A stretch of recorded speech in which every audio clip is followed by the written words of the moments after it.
Então é isso aí, pessoal. Estamos aqui para mais um podcast com o seu Clóvis. Hoje a gente vai estar falando um pouquinho aqui sobre poliéster.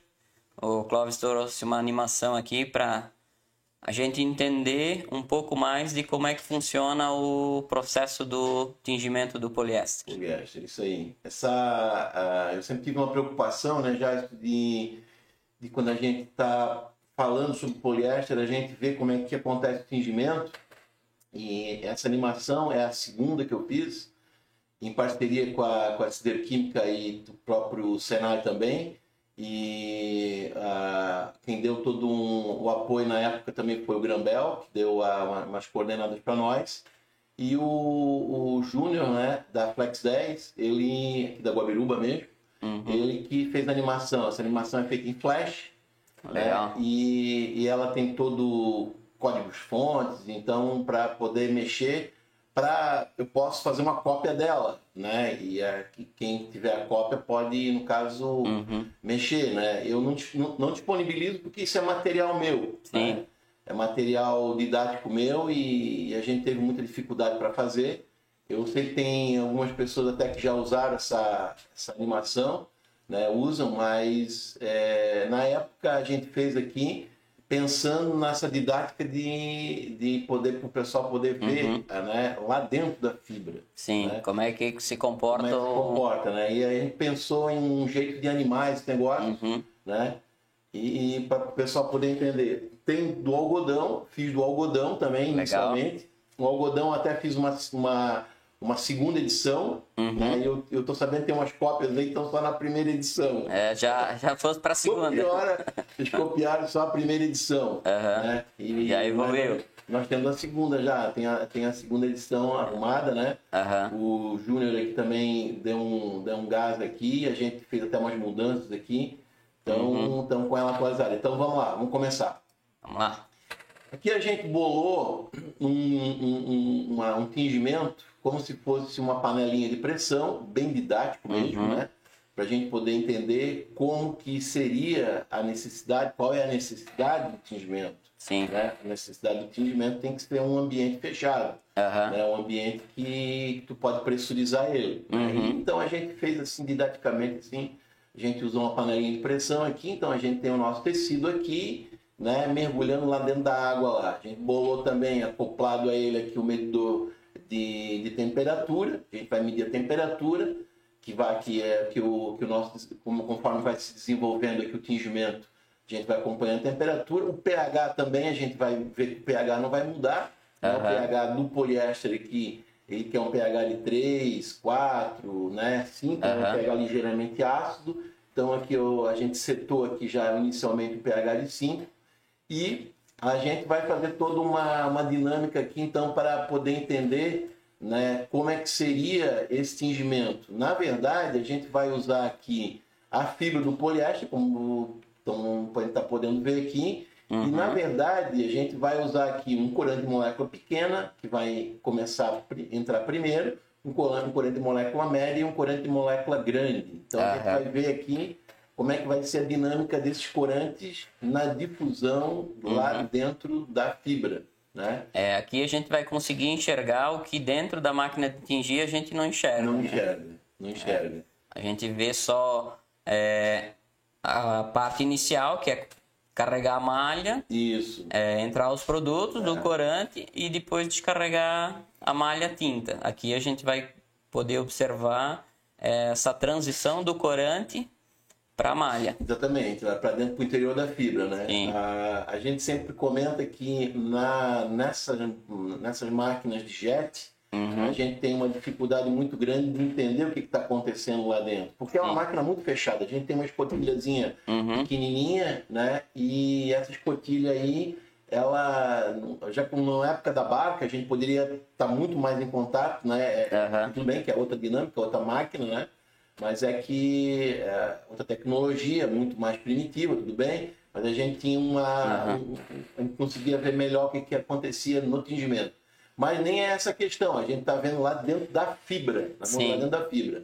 Então, só para a gente entender aqui, eu coloquei de uma forma, só para poder esclarecer como é que acontece o tingimento, nós temos um corante de baixa energia, de média energia e de alta energia.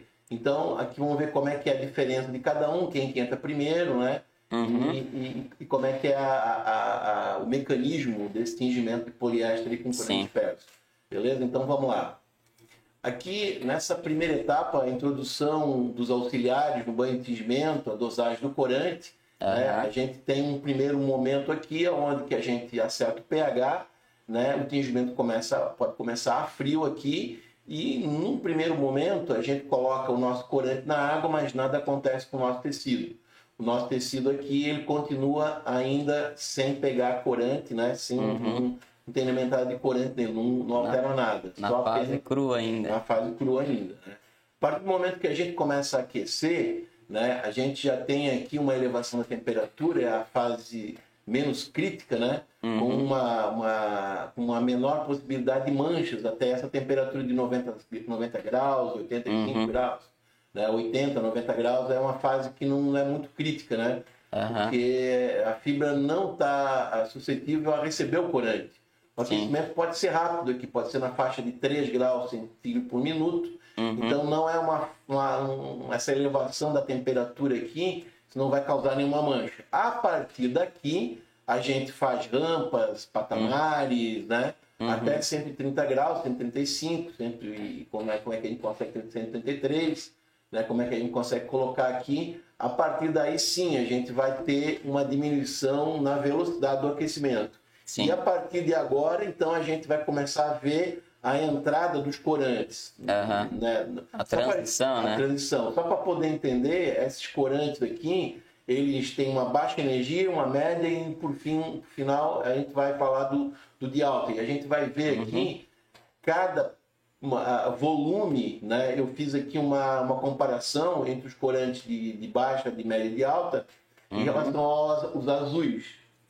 Né? E a gente vai ver aqui peso molecular e volume de estrutura. A gente vai acompanhar então essa adição desses corantes aqui, beleza?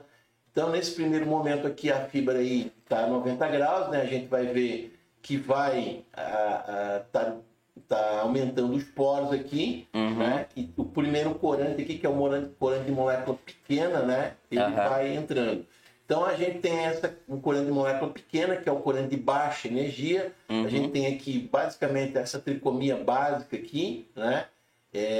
Eu tenho eles, se alguém quiser depois entrar em contato, eu tenho aqui o color index deles aqui. Né? Cada um tem o seu color index. Sem falar em nomes comerciais aqui, a gente tem o color index depois deles. Podemos estar passando para a turma que entrar em contato aqui também. Então, é um corante de alto grau de difusão, porém, é um grau, né, a solidez, né, a sublimação é baixa. Né? Então, a gente pode reparar bem também com ele aqui, ó, né, também esse azul aqui, ó, o azul que a gente está comparando, a gente vai comparar os três azuis de molécula pequena, média e grande. A gente está, vamos supor assim, nós temos um peso molecular de molécula, esse tamanho aqui, né? Esse cromóforo aqui é uma antraquinona, um corante à base da cromóforo antraquinônico, né? E a gente tem, nesse caso aqui, ó, nesse composto, nesse corante aqui, que é o azul BLN, ele tem, que é o azul 56, né? Ele tem aqui 14 carbono, vamos lembrar aqui desse número, 14 carbono e um peso molecular de 304. Então vamos seguir aqui com a animação. A gente está vendo que a água já está ficando um pouquinho mais clarinha, ó, né? E o tingimento já está acontecendo. Aqui está entrando agora, então, é a hora de começar a aparecer aqui os corantes de molécula média. Os corantes de molécula média aqui, né?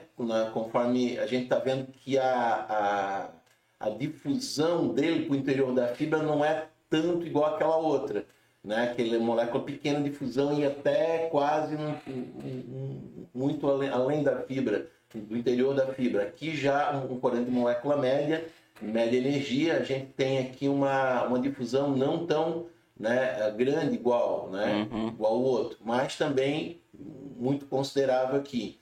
Então, vamos dar uma olhadinha nesse outro elemento azul, que é o azul MLS, que é o azul 183, um azul de média, né? Então a gente tem aqui, ó, lembra lá quanto que era? Lá era C14, né? E um peso molecular de 300. Aqui a gente já vê que é ST20, né? E um peso molecular de 400, ó. Então a gente já está vendo aqui que o tamanho molecular dele aqui já é bem maior. Aqui já não é um corante de base antraquinônica, e sim um corante azo, cromóforo dele aqui, ó. Sim. Né? Então esse azul 183 aqui já é um azul de molécula média e já tem um espaço, né? Uma área espacial dele aqui bem maior. Então por isso que a gente já fala que é um corante de molécula maior, mas ainda considerando média aqui ainda. Vamos continuar com a nossa animação aqui. Aqui já está entrando os corantes de alta, né? A alta energia. Vamos dar uma olhadinha neles. Aqui a difusão é menor aqui ainda, porém a gente já vê que os corantes de alta, a gente já vê que a solidez, né? A sublimação é bem melhor. Ele é um corante mais... a gente já vai ver aqui o volume dele, o peso molecular dele, mas a gente vai ver que vai reparar que ele já é um corante já mais lento, né? Devido à sua mobilidade, devido ao seu tamanho, devido ao seu volume, né? Então toda essa área que ele ocupa, ele se torna mais lento, né? Mas também a sua igualização também já compromete, né? Sim. Mas também uma hora que ele entrou, uma hora que ele já está lá dentro da fibra, a gente já consegue reparar que ele é um corante que ele tem uma solidez bem melhor. Sim. Né? Ele tem, em contrapartida, uma difusão menor, mas uma excelente solidez. Então, às vezes a gente consegue ver até no final da rama, né? Assim, saindo, né? Uma cor, está passando um vermelho, está passando meio... Às vezes sai uma névoa meio avermelhada, né? Depende da cor, a gente consegue ver. É o corante que está saindo. Sim. Isso é indesejável. Porque lá dentro da máquina, contamina a máquina toda. Da rama. Sim. Daí o próximo lote que vem atrás vem... Sujo. Pode sujar. Né? Então isso tudo depende do desenvolvimento dessa cor. Se é uma cor pensando em rama, pensando numa temperatura muito alta, né? A gente já tem que cuidar com isso aqui. Preferência na rama, molécula média, né? Também dá para atingir cor clarinha. Sim. Molécula média para molécula grande. Então a gente já não tem tanta surpresa na rama, né? Em sublimação, em perda do rendimento colorístico, enfim. Vamos dar uma olhadinha aqui nas características desse azul 79, no tamanho dele. Também é um corante de cromóforo azo, né? Corante azo. Mas olha só, já em vez de 20, como era o outro, ou aquele outro volume, 12. Já tem 12, já tem 24 carbono. Né? E o peso molecular dele, né? O outro era 300, o outro 400, esse aqui é 600. Né? Então, a gente já vê aqui que realmente, conforme a gente vai aumentando né, essa energia, esse tamanho da molécula, a gente vai ter uma outra dinâmica de tingimento, a gente vai ter outras características que a gente vai adicionar no nosso tingimento. Então tem que ser, quanto ao corante disperso, é uma característica do corante que a gente tem que levar isso muito em consideração. Eu tenho visto muitas tinturarias respeitarem, né, a cor. Porque, na verdade, o corante de molécula pequena ou de baixa energia é um corante que custa mais caro do que o molécula média, né? Os corantes de molécula média já custam um pouco mais barato, né? E também dá para atingir cor clara. Né? Então o que acontece? O que o pessoal está fazendo hoje?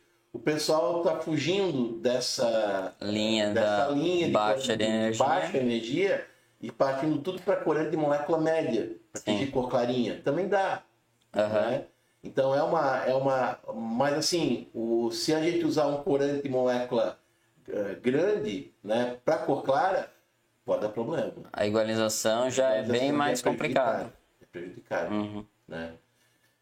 Então seria isso aqui. Vamos terminar então o nosso tingimento. Aqui a temperatura chegou aos nossos 130 graus, então essa terceira etapa aqui é a fase mais crítica, com menor possibilidade de mancha, com maior possibilidade de mancha, né? Por ser uma etapa onde a fibra já está suscetível a receber o corante. A velocidade de aquecimento pode ser de 1 a 1,5 graus centígrados por minuto, né? E essa outra aqui é o patamar do tingimento. Então esse patamar de tingimento aqui, ele vai demorar muito conforme a cor. Se for uma cor muito clarinha, a gente vai deixar pouco tempo. Sim. Se for uma cor mais média, um pouco mais. Se for uma cor mais escura, mais tempo. Então, esse patamar aqui vai depender do tipo de corante que a gente está usando. Sim. Né? Da cor que a gente está fazendo. Da cor, da intensidade, né? Da intensidade da cor. Né? Então, aqui vamos dar mais um playzinho aqui na nossa animação. Vamos reparar aqui, ó, vamos dar aqui uma paradinha aqui. O nosso tecido já está tingido já. Sim. A nossa água aqui, ó, né? Já o nosso bem banho transparente. já está bem transparente, né? Uma característica bem de corante disperso, né? Tem a troca, né? Essa troca não é igual ao corante reativo. A gente tem uma grande quantidade de corante no banho. O corante reativo fica muito corante hidrolisado, uns mais, outros menos, né? Por isso o apelo desses bifuncionais, por essa lavabilidade melhor, por esse menor grau de melhor esgotamento. De esgotamento, né? De hidrolisado. Sim. No outro aulão que a gente vai fazer, a gente vai falar sobre os reativos. Sim. Né? Ou até mesmo algum outro assunto ligado ainda ao corante do disperso, mas a gente vai falar sobre provavelmente os reativos. Então, continuando aqui, essa etapa, esse patamar que a gente está com nossa animação pausada aqui, né? Mas o tempo requisitado pelo corante para a reação acontecer. Então, esse patamar. Então, corante de baixa energia, o patamar pode ser uma temperatura mais baixa, até, inclusive do que 130, ou em tecido com presença de elastano, o patamar pode ser até de 120, né? Podemos até uma temperatura menor se a gente tiver problemas com elastano, elastano com baixo ponto de fusão, que rompe. Né? Às vezes a gente tem alguns problemas com elastano. Tem elastano bom aqui nacional também, que não tem esse problema, mas tem alguns elastanos ruins aqui, né? Então, 120 seria uma opção. E corante de baixa energia, o patamar pode ser de 15 minutos, corante de médio, o patamar pode ser de 20, e corante de alta energia, o patamar pode ser de 30 minutos. Então, vamos continuar com a nossa animação aqui. Dá um play nele. Então, vai entrando, acabando de entrar, a gente está vendo aqui né, que a nossa fibra aqui abriu bem pra caramba, apareceu os poros da fibra, estava um pouco mais adensado, e conforme a temperatura vai aquecendo, né, a gente tem um aparecimento dos poros aqui da fibra aqui. Né? A nossa água está toda límpida, né, e o nosso tecido, então, basicamente está todo tingido. A gente tem uma característica desses corantes aqui, onde que conforme no pH ou uso de Carrier, a gente melhora pra caramba a gente consegue antecipar, né? Isso, essa difusão desse corante, essa melhor tingibilidade aqui. Então a gente tem uma característica muito diferente do mecanismo de tingimento do poliéster para o mecanismo de tingimento do algodão. Sim. Né? O algodão com corante reativo, ou até mesmo com corante direto, né? A gente tem um aparecimento de carga iônica nisso aqui. No tingimento do poliéster, não. Sim. O poliéster é uma fibra que é inerte, uma fibra não iônica. A fibra é não iônica, o corante também é não iônico, né? E sendo que, então, o que acontece? Eles estão todos dissolvidos num ambiente, né? Que é um ambiente que a água é um ambiente polar. Então, nós temos aqui a fibra, que é apolar, o corante, que é apolar, e no meio, que é polar, que é a água. Então, quando a gente aperta o negócio aqui, quando a gente coloca energia, quando a gente coloca temperatura, né? Então, para onde que o corante vai? Ele vai para onde que ele tem uma maior afinidade. Sim. Que os dois são polares, tanto o corante como a fibra. Então, o corante corre para a fibra, não corre para a água. Legal. Né? Então, a gente tem essa carga, existe na química uma lei chamada de semelhante dissolve semelhante. Né? Então, nesse caso aqui, os semelhantes aqui se combinam, que é o corante com a fibra. O corante é apolar e a fibra também é apolar. Né? Então, eles estão fugindo de quem? Desse ambiente polar que é a água. A água tem essa polaridade, né? Sim. Tem o ponto a carga positiva, o H+, e o OH-. Né? Então, a água tem polaridade. E os nossos dois outros componentes que estão ligados, estão reagindo, não tem. Então, um reage com o outro. Beleza, então temos aqui o patamar, respeitando aqui a cor, respeitando aqui até mesmo o tamanho da molécula, a energia de cada corante. E a gente tem aqui agora, no último momento aqui, esse resfriamento. O resfriamento aqui, que eu vou dar um play aqui agora, ele vai ser legal para a gente ver como que a fibra vai trabalhar. Como é que ela se comporta. E como é que ela se comporta. E é nesse resfriamento aqui que acontece a quebradura. Sim. Nesse momento aqui, que é um momento importantíssimo para quê? Para a gente ter um sucesso também no nosso tingimento de não quebrar. Se até agora a gente tingiu direitinho, a gente escolheu o gráfico certo, a gente fez o patamar, o aquecimento, né? Respeitou todos os parâmetros do tingimento, né?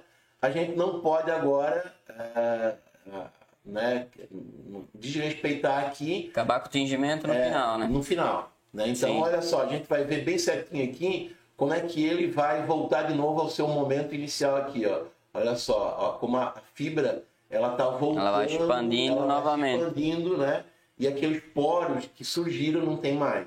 Né? Então, a própria fibra, ela tem uma dilatação. A própria fibra, ela é, como o próprio nome a gente fala, é uma fibra, né, sintética. Essa fibra sintética, ela é termoplástica. Sim. Né? É uma fibra termoplástica e ela causa, né, isso aí, é ela que causa essa dilatação, e a gente tem que fazer isso devagarinho. Na verdade, tipo, quando a gente aquece, a gente abre ela, bota o corante no meio, e quando resfria, eu vou fechando com o corante lá dentro. Vai dilatando ela também. Sim. Para menos, vai. Sim. Né? Então a gente tem nessa última etapa aqui o resfriamento, deve tomar cuidado com o resfriamento, não ser muito brusco, né? Pois as fibras sintéticas são termoplásticas e assumem a deformação se resfriadas bruscamente. A velocidade de resfriamento pode ser de 1 também a 1,5 graus centígrados por minuto. Tudo dependendo da fibra que a gente está fazendo. A fibra sintética, ela tem uma outra diferença que ela tem da fibra natural, do algodão. Né? O algodão, nós podemos pegar um exemplo, se a gente pegar um canudo de plástico, né, e colocar no fogo, a gente vai ter um amolecimento dele. Sim. Né? E se a gente pegar um canudo de papelão e botar no fogo, a gente não vai perceber isso, não tem esse amolecimento. Então, certa vez alguém me falou, poxa, mas essa quebradura aqui não é do PV, não é uma quebradura do poliéster, é uma quebradura da viscose. Sim. Mas como vai ser uma quebradura da viscose se quem quebra, quem sofre mais o problema do resfriamento é a fibra termoplástica. Sim. Essa fibra termoplástica, que no caso seria o poliéster. Como que a quebradura vai ser na viscose? Não faz muito sentido. Não faz muito sentido. Né? Então, o primeiro momento, primeiro ponto que a gente deve de focar é no resfriamento do poliéster. Sim. Porque, na verdade, se a gente for atingir um poliéster com viscose, a gente vai atingir o poliéster e, em um outro momento, vai atingir a viscose, ou vice-versa. O negócio também invertido hoje, mas enfim. Hoje o pessoal já está brincando um pouco. Está brincando, mas são dois momentos diferentes, um tingimento e um tingimento. Então, em qual deles a gente tem que tomar mais cuidado com o resfriamento? É no poliéster. No poliéster. Né? Então, a princípio, é o maior cuidado dele. Então, seria isso aqui. A gente colocou nesse formato aqui, lógico, né, já que a gente não tem isso no tingimento. Ou geralmente todos os 3 corantes são de molécula pequena, ou todos os 3 corantes são de molécula média, ou todos os 3 corantes são de molécula... Respeita as tricromias, né? Exatamente, respeita a tricromia. Mas a gente colocou nessa forma, quando é que entra um, quando é que entra o outro, quando é que entra o outro. Todos os 3 tamanhos, né? Isso, para poder enxergar quando é que trabalha um, quando é que trabalha o outro, quando é que trabalha o outro. É uma forma didática, lúdica, né? Que a gente está colocando, né? Para poder, para o pessoal que está entrando, começando a entender tingimento, poder entender. Ou até para o pessoal que diz que sabe um pouco, essa animação chama bastante atenção, assim. Quem pegou do começo e prestou atenção naquela bolinha lá e anexou a parte do gráfico aqui, nitidamente consegue ver a hora que cada cada corante, com sua energia, começa a fazer a fusão, né? Sim, E o que mais chama a atenção quando a gente está falando de tingimento, de mecanismo de tingimento, sabe, Jais? É que até uma coisa que a gente fala lá dentro da indústria, né?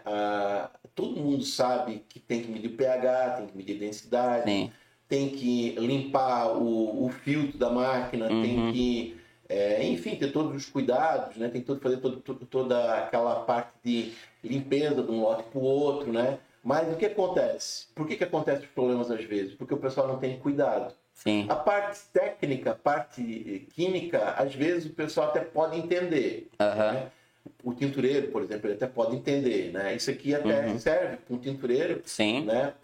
Para alguém que está começando hoje na indústria, no ramo, né? ramo, no tingimento, para poder entender um pouquinho melhor. Né? Mas geralmente o pessoal que é o tintureiro já mais, né, velho, o que ele está pecando? A máquina hoje está toda automatizada. Sim. A gente tem alguns poucos controles que estão na mão do tintureiro. E esses poucos controles dizem respeito a cuidado, dizem respeito a esmero, dizem respeito a capricho. Sim. Né? Então, esse capricho que tem que ter. Hoje, os pontos de controle para tingimento de poliéster, a gente se resume ao pH, tipo pontos de controles do operador. Sim. Solução do corante, a frio, no caso do poliéster, e tempo de corda. O resto a máquina faz. A máquina faz. E esse cuidado, então, quer dizer, a gente precisa lembrar o tintureiro que esse básico aqui, a máquina ainda não faz. Eu sempre chamo a atenção, existe um controladorzinho tanto de densidade de sal quanto de pH, né, que ele faz, hoje as máquinas modernas até tem já, lá na indústria, lá na fábrica a gente tem até controle de salmoura, né, de densidade, acoplado na máquina. Né? Então já torna um pouco mais fácil. Né? Mas o pH ainda não. Né? Então hoje parece que as novas Canlar que estão vindo, aí parece que vai vir com controle de pH inclusive, com sonda de pH inclusive. Né? Que dá para ter essa medição. Mas o que deveria de ter nessa maquinazinha que faz essa medição de salmoura e de pH fora da máquina seria acoplar ela ao sistema. Sim. A hora que o tintureiro for lá medir, ele bipa lá a AOS, né? E marca certinho, registra certinho no sistema o pH e a densidade. Tá? Daí não teria como ele burlar. Burlar. Mais para frente, a gente vai estar, se eu não me engano, talvez para a semana que vem ou na outra, a gente vai estar falando um pouco da parte de tecnologia, o quanto que a tecnologia está evoluindo para a indústria têxtil, e a gente vai falar um pouco de um sistema que a gente utiliza, que a gente tem esse recurso. Hoje o que o tintureiro mede, ele tem que gravar, para daí pular o passo. Certo. Ali deu uma amarrada, uma travada. Amarrou ele, também. Ficou massa. Isso precisa. O sistema tem que lembrar dessas falcatruas que o tintureiro ainda consegue fazer, sabe? Burlando, né? Burla, Às vezes a gente vai lá, passa na máquina, como é que deu pH? Deu beleza, deu 3,77. Anotadinho lá. Anotadinho, quebradinho ainda. Né? Aí o cara tira o banho, vai lá, mede totalmente fora. Exatamente. Ele precisa ficar bem esperto com isso aí, tentar andar mesmo hoje com o pH-metro na mão. Eu tenho meu pH-metrozinho portátil. De bolso, portátil, e tem que dar uma checada volta e meia. Sim. Né? O que vale lembrar aqui também, para quem olhou a apresentação aqui, é a questão do tempo de corda. A cinética, que às vezes a gente trabalha com um artigo que ele é mais uma gramatura mais alta, que dá o tempo de corda mais fácil. Sim. E tipo, a gente... Beleza, deu tempo de corda, tá tranquilo. Mas a gente vê aqui na apresentação que aquela cinética da troca do corante para fibra é muito importante. Então, quando a gente está com uma gramatura alta, a gente precisa ter um tempo de corda bem reduzido também. Sim. Fazer com que esse artigo ele trabalhe dentro da máquina. Né? O tempo de corda é importantíssimo. Né? Sim. A gente tem com corda dupla hoje nos poliéster lá na empresa, e a gente consegue menos de 1 minuto o tempo de corda, 58 segundos. Isso aí é uma maravilha. Isso ajuda muito a evitar problemas de quebradura, degradê, degradê também. Então ajuda muito. Como hoje os processos estão muito rápidos, é uma solução que foi criada para poder acelerar cada vez mais, né? Também. Eu acho que é isso aí. A gente conseguiu passar um belo de uma apresentação aqui para quem está iniciando. A gente vai estar focando hoje só no poliéster. A gente vai estar fazendo mais vídeos, falando um pouco de cada corante, de cada tingimento, meio que separado para ficar bem detalhadinho, né? Beleza, pessoal? Isso aí. A gente tem mais uma outra apresentação que é de corante do algodão, corante reativo, né? E provavelmente essa apresentação do corante reativo a gente deve dividir em duas. Sim. Né? Porque é um pouquinho maior. Mais extenso? Um pouquinho mais extenso. Né? Tem outras... que tem mais pontos de controle. Tem mais pontos de controle, mas né, a gente vai fazer a animação um dia e alguma outra coisa, o mecanismo, a cinética dele no outro dia. Então a gente deve fazer em duas. Esse aqui foi um pouquinho mais rápido, se bem que a conversa até foi bem detalhou bastante, detalhando bastante, né? E a gente vai tentar fazer para o algodão, vai fazer a mesma coisa, a mesma dinâmica, né? E só que provavelmente a gente deve tentar dividir em dois momentos. Duas partes. Vamos ver se a gente vai conseguir, né? Acredito que sim, né? Tem material para isso aí. Eu acho que o material é pertinente para isso aí. Beleza, pessoal? Valeu!